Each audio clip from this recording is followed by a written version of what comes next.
Now we go back for a minute to the infinite way. And we see, well, first of all, we see that it's going to be necessary to read very carefully the Sermon on the Mount in your Bible. And note particularly what the Master says when he says, "Ye have heard it said of old." And then you will know that he is not talking about his new dispensation, that he is talking about what was taught of old, but which you must rise above, overcome, in order to understand, "But I say unto you." This is my teaching, not the old teaching. My teaching, my kingdom is resist not evil, and so forth and so on, all the way down the line. At first, as you read that, "But I say unto you," you will probably agree with the religionists of today who say it isn't practical, you cannot live that kind of a life today. And of course, they have no way of proving that because they haven't tried it. That is now also becoming a very, well, much of a cliche, that don't blame Christianity for the failure of the world because it hasn't been tried yet. Certainly that part of Christianity hasn't been tried, even from the very beginning. If it were, in these 2,000 years, we would have risen above the need for these organizations. Don't misunderstand that. The infinite way will not do away with churches. Eventually, churches will begin to discern what the newer teachings are revealing. The churches will be as much different in the future as they are now different from what they were before the days of Ingersoll. Eventually, everyone rises above the need for church or organization, but that may not necessarily be in this age or this era, may not be in this century or the next century, although it is happening with individuals as they begin to perceive that the Master taught an individual life, a life built on conscious union with God. Then they begin to understand why he said, "No longer will you worship in this holy mountain, nor yet in that temple in Jerusalem." You'll understand that the place whereon thou standest is holy ground. At the beginning of World War II, I wrote a series of articles based on a popular phrase of the day, or sentence, or thought, idea. What can I do? That is, what can I do to help the country in this war? And I wrote a series of articles on the fact that we can pray. We may not have time to go to church. We may be so busy with housework or war work or something else that we can pray, and this article went on to show how we could pray driving to work or going in a bus or streetcar, doing housework or whatever, and what the nature of that prayer would be. And I took it to the editor of a very large newspaper, and at first reading he fell in love with it. He said, "This is what I've always looked for, what I've always believed, that there can be this kind of a religion. How many of these articles can you write?" Well, after you have the pattern, you know, how many Fords can you turn out? So he wanted me to do one a day, 5 a week for the duration of the war. And you know now that was a very easy thing to do. So he told me to come back 2 days later and he would have the contract ready for me. But when I went back 2 days later, he had to tell me the sad news that the board of directors of the paper couldn't accept it because the church objected to anyone being told they could pray outside of a church. You must come to church to pray. Now you see, the Master says, neither in this holy mountain nor yet in Jerusalem, in that holy temple. And of course he did offend the Hebrews. That's why one of the reasons he was martyred. That temple was built on tithes, on income, on attendance. And to tell people they didn't have to go there and didn't have to tithe was really destroying the competitor's business. Well, let us understand this then, that the time does come to individuals when they can take their spiritual worship all by themselves, require no companions on the path, no association, no memberships, no church activities.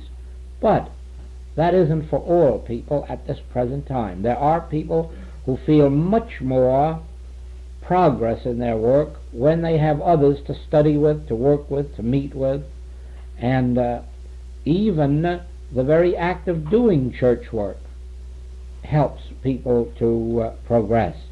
And so our work is not aimed at destroying churches, although we certainly do hope that the churches will include in their work some of these principles that we are here talking about. And as you know, that is coming about also.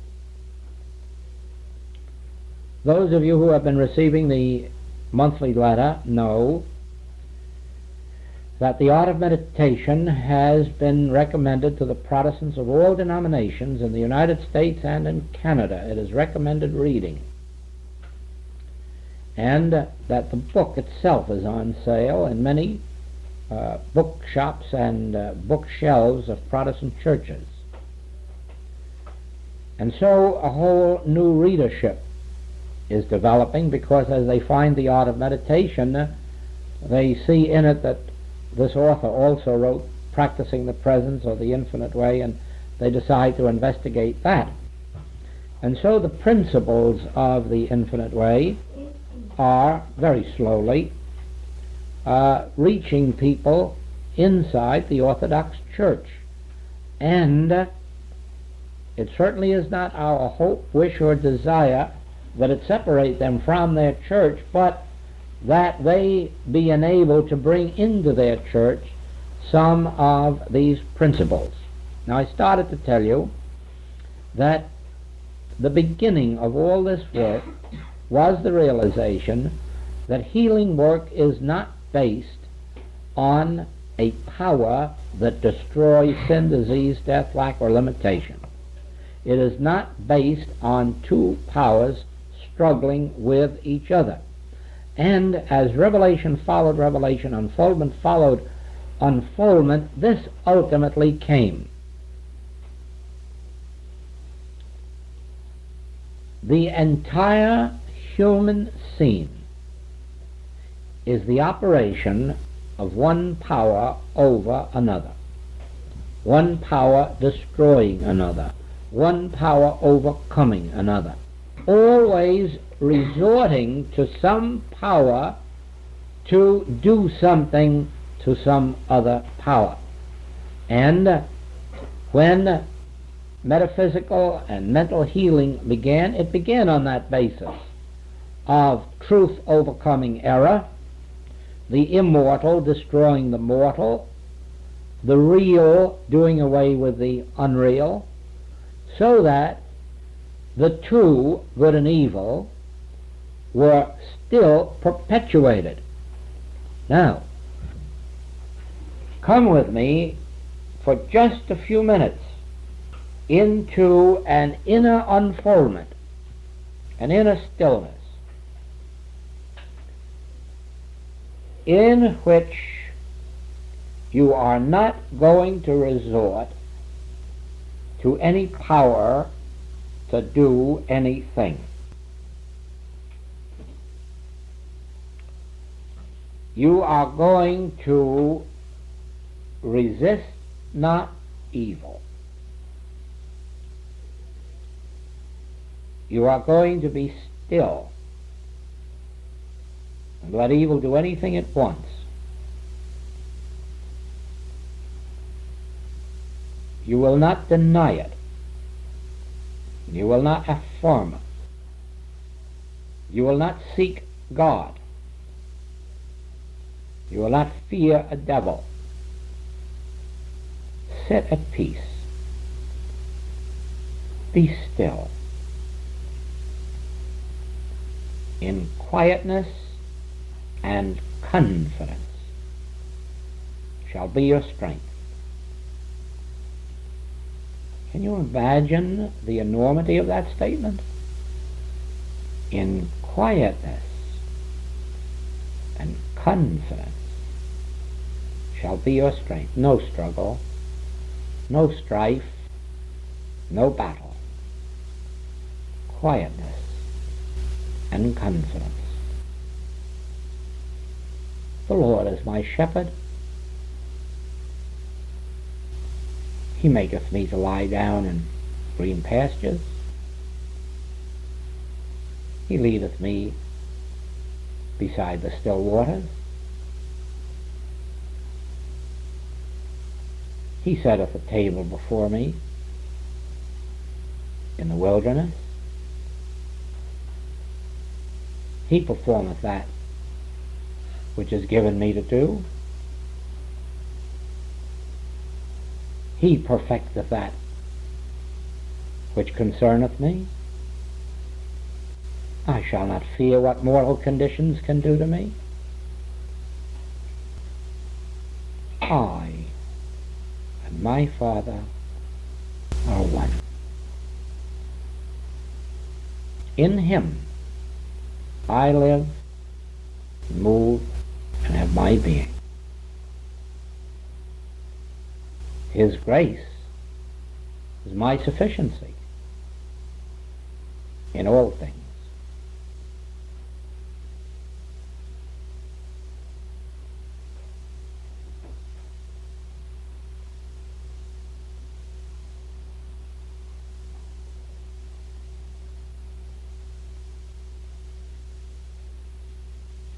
Be still.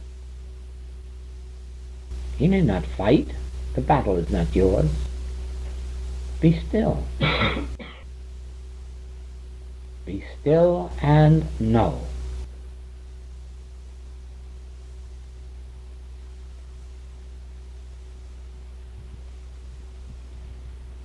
Where the Spirit of the Lord is, there is liberty. Where the Spirit of the Lord is, there is liberty. No fight, no strife, no struggle. Peace.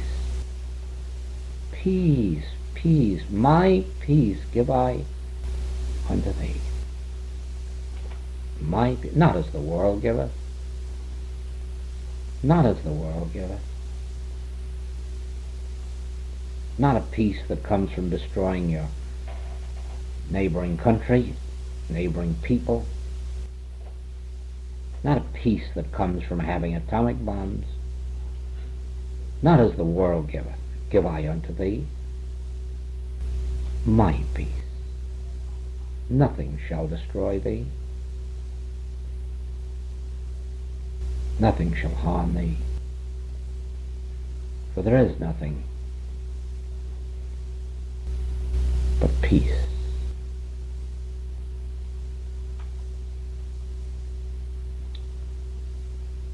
The lion and the lamb shall lie down together.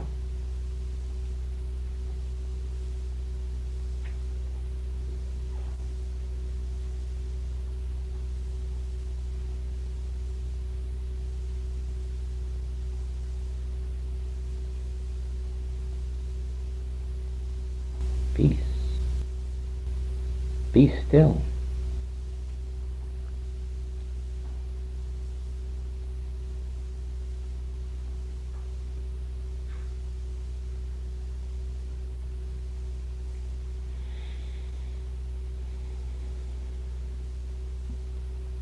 Put up thy sword, Peter. Put up thy defense. Those who live by the sword will die by the sword. Even a mental sword, put it up. Stop defending yourself.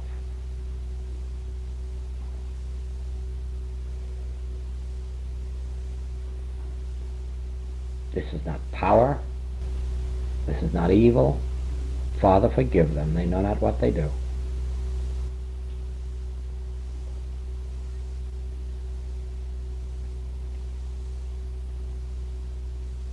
In every prayer, in every meditation, in every treatment, remind yourself.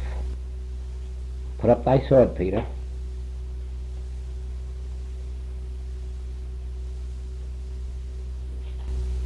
Don't argue. Don't refute. Don't defend. Don't protect. Put up that sword, mental sword. Be at peace.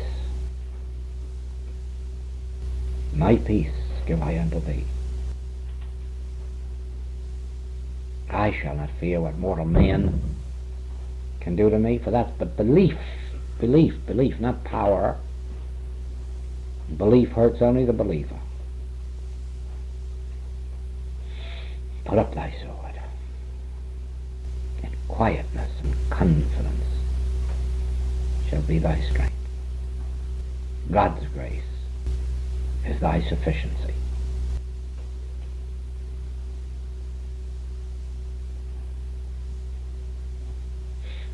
All right, now that was the original revelation that started this whole career that resulted in the infinite way. The realization that you are still in the human world.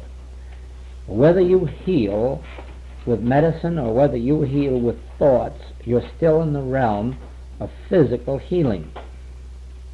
But the moment that you give no power to the condition, no power to the circumstance, and understand that in that moment you are at the point of spiritual healing, but you're also at the point of spiritual living, because now you have no fear of the conditions of the world. It's a very strange state of consciousness for the human to understand. I'm thinking now of a man who was a very great man in England, and this was during just before World War II, when things were pretty chaotic over there and the umbrella was still flying, and conditions were dangerous. And the man said to this great one, "You don't seem to be disturbed by the things that are threatening our country today or the world." And this man answered, "My kingdom is not of this world." And you can imagine how that was misunderstood by everybody to whom it was repeated. As much as to say, "I don't care what happens to my country or to the world." But you know, he didn't mean that. He meant this, that we're talking about. My kingdom is not of this world, and so I cannot use the world's weapons. I must use the spiritual weapon, which isn't a weapon at all. It's a realization. And there came the second unfoldment that resulted in the infinite way. The word realization.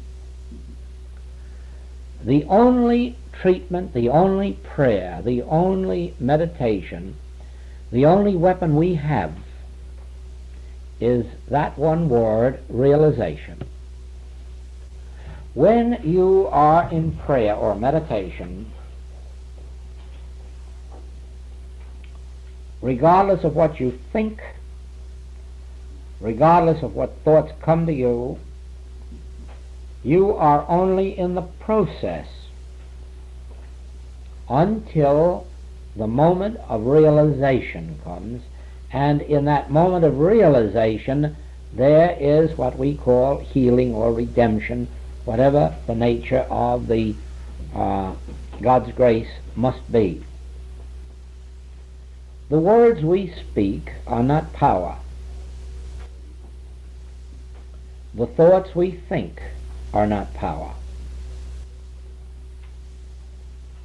But if I sit in this quiet and I allow myself to think such thoughts as peace, be still,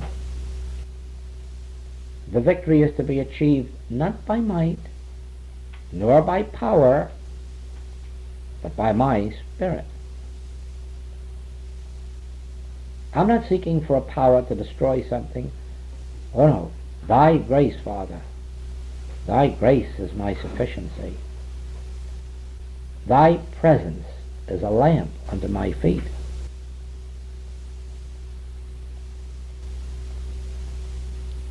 Thy peace passeth understanding.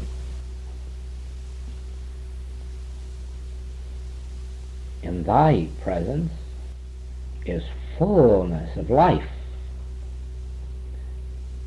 As I sit contemplating these spiritual truths, which is a form of meditation, eventually I arrive at a place where thoughts do not come anymore, or perhaps I've thought all the thoughts along that line that I know. And so I just sit quietly, peacefully, and in a moment or two or three or four or five, I begin to feel this inner peace that is called realization. And that realization is the demonstration. Now you see, I haven't known any deep metaphysics. I haven't known any deep wisdoms. I haven't gone around knowing a lot of great knowledge that's hidden from the world. I have done nothing but take our Master literally at his word that I need not fight evil. I need only seek the kingdom or the inner peace, and then all these things are granted unto me. That's the whole secret of this message. You must know that if there is such an entity or identity as the infinite way, and if it has spread around the world, it must have certain principles by which it is known, certain principles that identify it, certain principles that set it apart. And these are they. This really constitutes what we call the message of the infinite way. The Master taken literally at his word, and then the development of a state of consciousness that enables us to live it. Of course the mortals can't live it, the humans can't live it. We couldn't if we had tried it at the earliest stages of our metaphysical or spiritual search. It is only through our constant reading, pondering, meditating, contemplating, that ultimately we develop the consciousness of the truth that we read and speak. That's why it is a very painful thing for me sometimes to hear students mouthing these wonderful, beautiful truths, knowing how far they are from actually embracing them within themselves and living them. It is far better when called on for help, for any reason, to just say, I will give it to you, and know these things within yourself, rather than to voice them outwardly or openly, because they do not strike well on the unprepared thought. The things of God are foolishness unto man, never doubt that. And when you tell these simple yet supreme truths to anyone, you must expect that they will not understand them, that they will actually misunderstand them, and misunderstand the meaning that you have in them. So it is much better to say, let me help you. Yes, I will pray for you, or I'll take up work for you, and then go into your own silence, and there remember these things within. Don't anger the mortal mind or antagonize it.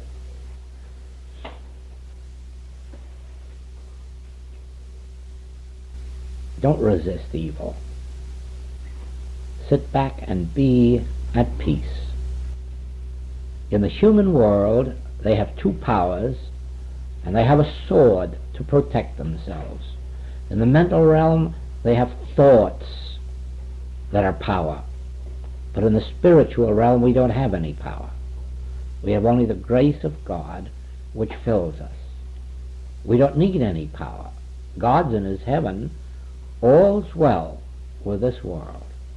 But only to those who are in that divine state of consciousness.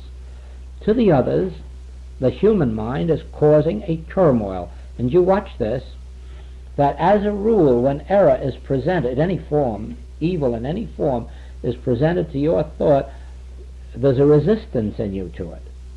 You set up a wall against it. And you see, in that you lose the opportunity to make the demonstration, because you don't need a wall. That wall that you've set up is your mental sword. And the Master said to Peter, put up thy sword. Those who live by the sword will die by the sword. Don't put up a defense against evil. Don't put up a wall against it. Understand within your own being that evil has no power. Nothing is power, not even the good things are power. All good is in spirit or consciousness, not in the things that consciousness produces. That's answering a question. You say there are no properties of good or evil in things. Yet when we are aware of our spiritual center, this awareness flows out as harmonious purse, health, or business. Yes, but that doesn't make the purse, health, or business good. It makes the awareness, the consciousness, the good. The thing is only the thing of the moment. And it makes no difference what it is. It has no qualities of good. It may have qualities of usefulness. It may have qualities of beauty. We can't look at flowers and say they're not beautiful. We can't look at money and say it isn't practical and useful. But that doesn't make it good. That merely makes these things beautiful or needful, practical, useful, harmonious. The good is in the essence of our own consciousness, because the good can produce and does produce the forms of good. So it is with God. When you demonstrate the presence of God, you will have things. But if you try to demonstrate things, you'll have a headache before you get through. And you'll be very lucky if it's only a headache. Never try to demonstrate persons or things, because you may get them and rue it.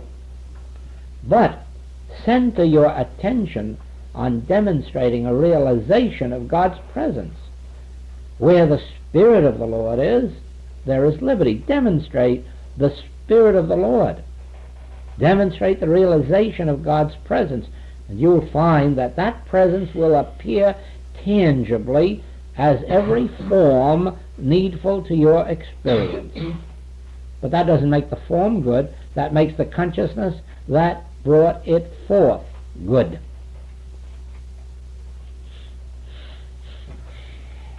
Now, you remember last night, mind forms its own conditions of body, of form. Mind forms itself and governs itself as matter. And that brings you back to what we said earlier this evening, that the product of the mind appears as form. So if you have evil in your mind, it appears as evil form. If you have good in the mind, it appears as good in form. This is all on the level, not of spirit, but of the second creation. Now, on the level of cosmic law, then, a mind filled with good thoughts, charity, purity, benevolence, cooperativeness, must appear outwardly in some measure of good living, whereas a mind filled with fear, hate, injustice, lust, malice must appear as outer forms of inharmony and discord. That is what ye have heard of old, the cosmic law. But now I say unto you this: my mind, imbued with truth, spiritual truth, is the law of resurrection, renewal, regeneration, restoration. My mind, imbued with truth, is the mind of those who come to me and to those embraced in my consciousness. My mind imbued with truth is the mind of individual being. There is where grace begins to appear in your experience, not by trying to demonstrate something, merely by filling your mind with spiritual truth, not for the purpose of demonstration, for the purpose only of ye shall know the truth, of living in the secret place of the Most High. Those who dwell in the secret place of the Most High, none of these evils shall come nigh their dwelling place. This is a law. This is an absolute law, that if you dwell with spiritual truth in your consciousness, that none of the evils of this world will come nigh thy dwelling place. That doesn't set aside the fact that on this spiritual path we have trials and tribulations, because those are stepping stones in our spiritual growth and unfoldment. But here is the way. My mind, imbued with truth. You see, I don't have to get rid of a mind. I don't have to overcome mortal mind. I don't have to destroy it. I have to understand that my mind is an instrument for my soul, and the means of it is filling my mind with spiritual truth and grace. My mind, imbued with truth, is the law of resurrection, renewal, regeneration, restoration. Anyone in this room who has ever been the means of any spiritual healing knows that this is the truth, that their own individual mind, as it is filled with truth, becomes a law of renewal, of regeneration, of reformation, of physical, mental, moral, and financial healing to those who come to them. Now, anyone that has been spiritually guided to come to this class has enough of the spiritual instinct developed in them, or they couldn't sit here through these works, to fill their mind so full of spiritual truth that their mind becomes imbued with it, endowed with it, and that truth in consciousness takes over and begins to live your life. At first it works this way. You fill your mind with spiritual truth,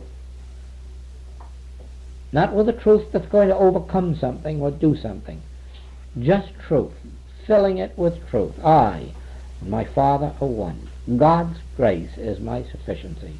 Where the Spirit of the Lord is, there is freedom.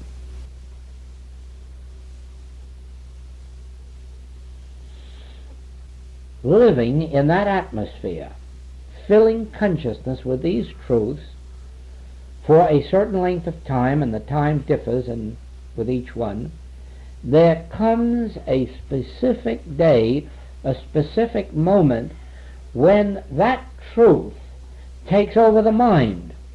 And no longer does the mind act to fill itself with truth, but truth acts to keep the mind continuously in tune with the infinite. And from then on, the flow is the other way. It isn't you thinking truth, remembering truth, declaring truth, and meditating on truth. It is truth using your consciousness for its expression. You almost become like a state of vacuum or listening, and it always is using you. It is flowing through you. You couldn't possibly think sublime truths any more than I could make up this that we're hearing as we go along. You know that no man, no woman that ever lived could make up these things. They are coming from somewhere. They are coming through. I am but an instrument through which they're flowing. That's why so often it's so painful for me. I can't get myself out of the way, and it pushes. But at last it succeeds, and then it starts to come through. And I don't think these truths think themselves or push themselves through me. And so it is when I'm called on for help in any wise I never give a treatment. Incidentally, I never did. I sit quietly and let truth use me. It expresses itself through me. I don't even answer your letters when they come unless I've sat back in meditation to find out what it wants to say, and then I merely write it down. It is an actual, literal truth that I am but a servant, an instrument that is being used. I am definitely nothing of myself, and incidentally, I don't know these things of myself. These are things that are coming through. Now, they're coming through not from some person, but from the center of my being. I think it's a fulfillment of Browning's statement that truth is within ourselves. We must open out a way. Now, as I succeed in getting quiet inside, the way is opened and it begins to flow. But it doesn't only flow as words. Just remember this, that when I'm in the silence, there are no words, but it's flowing out into space as the Spirit of truth, as the Spirit of God, and see what it does. It brings you here from all over the world. It brings 5,000 families every day to the reading of the monthly letter. It brings even the Protestant churches into the reading. I can't. And no money is being spent for advertising or promotion, and no organization is behind it. It is the Spirit itself let loose in the world. And that's the way you are in the help that you give your family, your friends, your community, or your nation. Don't for a minute think that you know anything about truth, or that if you did, that it would do you any good. I'm reminded of the story of a man who went to Tibet to visit with the great masters. And after quite a few wonderful experiences, he finally met one of the greatest of all the masters of Tibet. And almost immediately the master voiced some great truth. It was only a sentence, but it was a very profound thing. And this man, of course, wasn't going to let that master think that he didn't know it all. So he began to explain the statement to the master and went on for 4 pages of the book, so that the master would be sure to know that he really knew it all before he got there. And when he got through, the master just looked at him and said, "Yes, that's all true. But isn't it wonderful to know that it wouldn't make any difference if it weren't?" And so be very careful, because actually all the words of truth you hear and all the words you read, if they are of truth, they are of truth. But really it wouldn't make any difference if they weren't. If you could just attain enough silence, you wouldn't have to know any of those truths. You wouldn't have to care about them. You wouldn't have to read any books, because the Spirit of truth itself is our freedom and our liberation, even when not accompanied by words. The Master indicated that when he said, "A little child shall lead them." You have to come as little children in order to understand, not with profound words of wisdom, but with the simplicity of a child. And what more is there to this message than the simplicity that any child can understand, that as ye sow, so shall ye reap. But if you want to get away from that, drop your sword, drop your mental defenses, stop resisting and get into the Spirit of God, or let the Spirit of God into you, and then be willing for it to flow in forgiveness. You can tell what progress you're making. Is it easier to forgive? Is it easier to withhold judgment, criticism, condemnation? Is it easier to love? Is it easier to be less bigoted, biased, prejudiced? Is it getting easier to have periods of inner peace and silence? That's the only way you know your progress. You don't know them by outer conditions, because the world's estimate of progress is wealth and palaces and yachts and power and positions in life. But that's not necessarily the spiritual measurement of progress. Some of the greatest spiritual lights have had the least of earthly goods. Of course, some people would say they made a poor demonstration. Don't you believe it? Their demonstration was spiritual, and it wasn't necessary to be burdened with the things of this world. You must remember that most of the even temporal things that become necessary to us on this path are not necessary to us for our own sakes, but for the use of the work. That is where the necessity comes in. It isn't that the person on the spiritual path has so many things that they need or require, except those things that they need or require in the furtherance of their work and mission. So you can't judge of your spiritual development by the amount of people who follow you or the amount of dollars that they pay you. That's no sign. One sign is if there is a sufficiency on hand for all the normal, natural demands that are made upon you.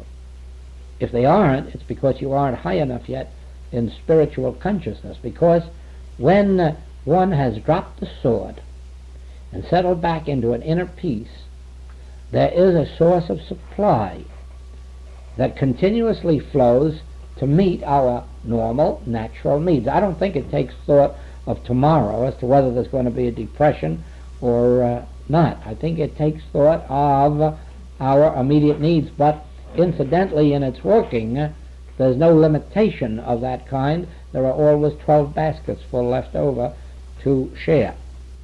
So that mind must always form its external appearance. As ye sow mentally, so shall ye reap physically. But rising above that, a mind, my mind, imbued with spiritual truth, becomes the instrument through which God appears, in which God manifests, and through which, and God appearing becomes the body of my outer world, so that never do I live in a material world with material surroundings. God itself, truth in my consciousness, is the very substance and essence even of the loaves and fishes, and that's why they can be multiplied, because they are not matter, they are not material. Once mind becomes permeated and imbued with truth, truth becomes the substance and the essence of all form, and then the form is seen to multiply because it isn't matter. It doesn't divide, it multiplies. Matter is only matter in the material state of consciousness. Once one rises to a mental state, it is seen that matter isn't matter at all, it's mind, and that a process of mind changes the product matter. But then when spiritual truth comes along, it becomes evident that the soul becomes the activity of the mind and appears as form, and then all form is spiritual and can be multiplied.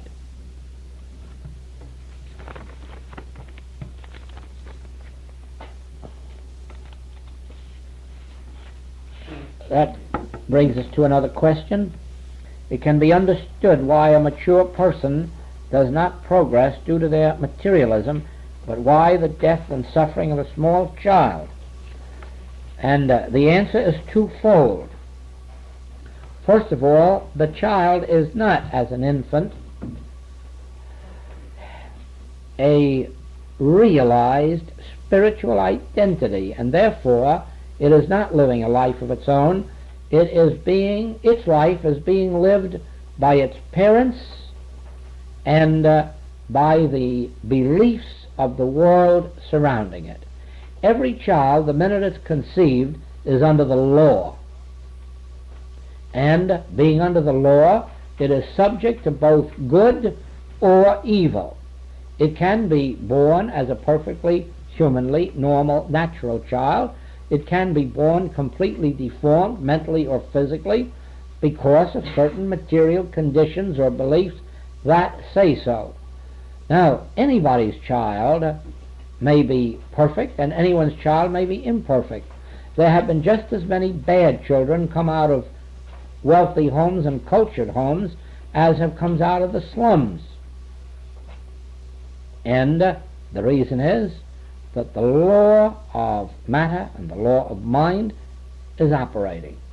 The only ones who can assure themselves that their children will not be born in accord with the law of good and evil are those who have themselves attained the higher realms of consciousness, and they will bring forth children after the image and likeness of their state of consciousness rather than of the state of consciousness of the world. In other words, the average couple conceive children and then, of course, have no government or control over what happens. They just stand by and wait 9 months to see what's going to happen, and it happens in accord with whatever laws of good or evil happen to be in operation in prenatal history or parental history or environment or accident and so forth. But those who are spiritually alert never let that happen. They know before conception that they're not bringing forth matter or mind, but that their life is being lived in spirit, truth, and love, and that the only creative principle is not man but the Spirit of God in man. And then learning to live without the sword, but in this inner stillness and inner peace, whatever they bring forth has to be the image and likeness of their state of consciousness, not their grandparents or their parents or their neighbors or their race or their religion or their condition of servitude. Ordinarily, births are accidental. They're the product of surroundings, and the parents have had no control over the situation at all. But in spiritual understanding, parents will know what they're doing when their children are conceived. And they'll know right well that they're not being conceived just for their pleasure, nor by accident, but that as a product of their conscious union with God, there must be the unfolding of the Christ idea, of the Christ child, of the continuity of individual experience, and that what is being brought forth is a product not of man, but of God. And you'll see the difference, just as you will see the difference the moment you become imbued with this spiritual truth, even though your children were not conceived or even up to now governed with spiritual truth. Watch the change that you can bring about in your children, even in the grown ones, when you begin to live your life with your mind so imbued with truth, with spiritual truth, that you don't look on your children as if they were a personal possession, but understand that they have come forth out of the mind of God, out of the soul of God, for God's purpose, and set them free in the Spirit, and you'll begin to see a change in them very, very quickly, or slowly, regarding as may be governed by their immediate circumstances, but eventually you'll find the members of your household being spiritually governed instead of carnally governed. Now, remember though, you are not to believe for a minute that God is on the field until you yourself, in your meditation, have become still. Join me now. Become still.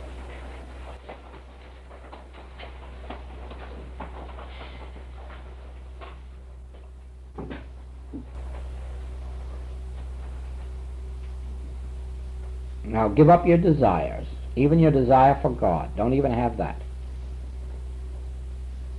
Let nothing come between us and our realization. We will not desire God, we will not desire good in any form, nor will we desire to be rid of anything, or overcome or destroy anything. in all this holy mountain, we'll just sit here in peace.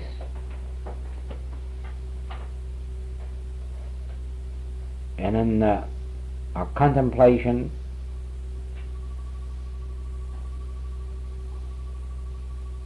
if we can do nothing else, we look out there at the weather and realize that we can do nothing about it but behold it.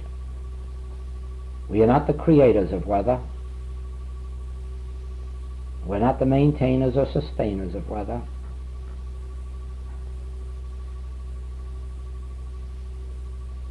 We have no desire to change it, alter it, or improve it.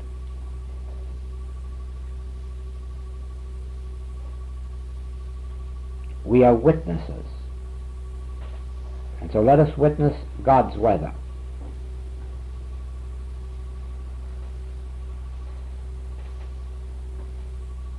If it seems bad to us, remember that we put that word bad on it. Weather can't be good and weather can't be bad. Weather can only be weather.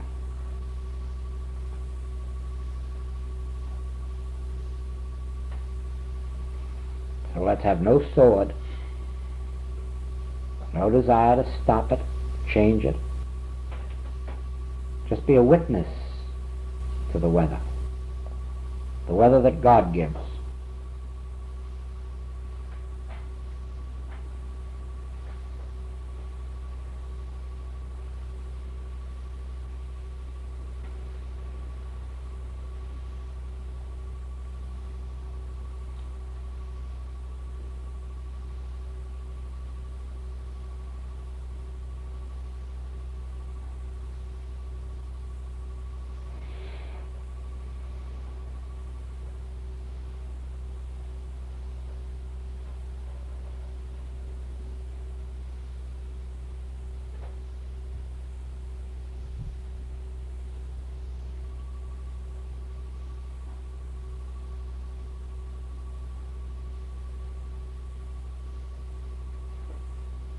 I bear witness to God's grace.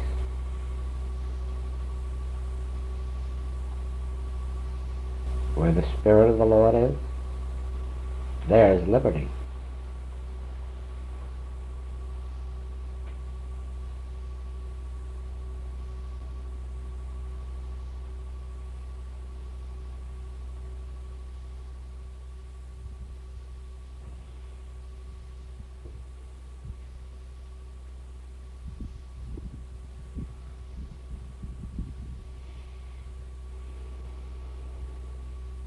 And you see, you feel it, and then you stop, and then you go on about your business. Now you can trust, because having felt that realization, that presence, God is on the field.